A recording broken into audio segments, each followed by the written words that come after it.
Elysee Presidential Palace, where our James Andre is standing by. James, we've just been talking to Mark there about the new Interior Minister, which seems to be the big change in this new cabinet, Christophe Castaner. Talk us through the other changes in this reshuffle.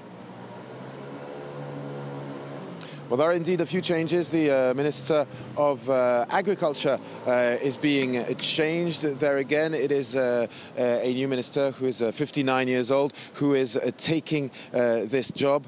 He indeed will have a lot on his plate. There is also another big change, which is the Minister of Culture. Brigitte Nissen is indeed leaving.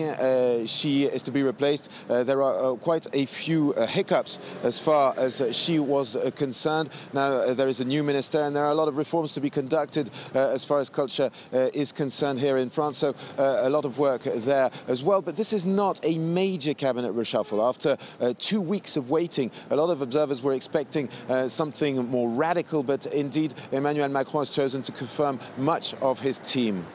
James, so much of Macron's raison d'etre, if you like, in regard to his political party has been about balance, a balance between left and right. In the former government, we saw a balance in regards to men and women on the cabinet. Do we find this same balance again in the new cabinet? Well, as far as the political spectrum is concerned, yes, indeed, Emmanuel Macron has made sure to name some ministers who are closer to the right wing, others closer to the left, and centrists as well. So, indeed, he's made sure that as far as the political spectrum is concerned, there is representation of the main centrist parties here in France. Indeed, that was clearly one of his objectives with this reshuffle. Now, the big question mark is, what will the president tell the French people, because the waiting has been long. It has been the longest wait under the Fifth Republic in France for a cabinet reshuffle, nearly 2 weeks indeed. Emmanuel Macron chose to take his time, and we will see across the day what his message is as to this actual reshuffle. Quite clearly, he decided to take his time. As Mark Perelman was just saying, he did want to retake control of the timing, in a sense, in this reshuffle. He's been forced to make it, and we'll see what messages he wants to send with this reshuffle later on today.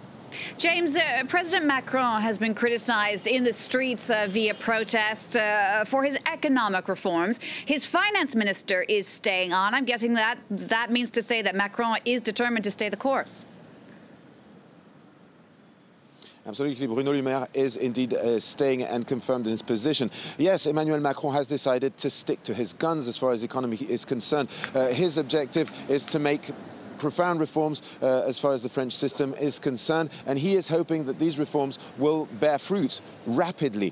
He wants to stick to his decisions that were basically campaign promises as far as he's concerned, and he wants to make sure that he wants to send a clear message that nothing is going to change on that front.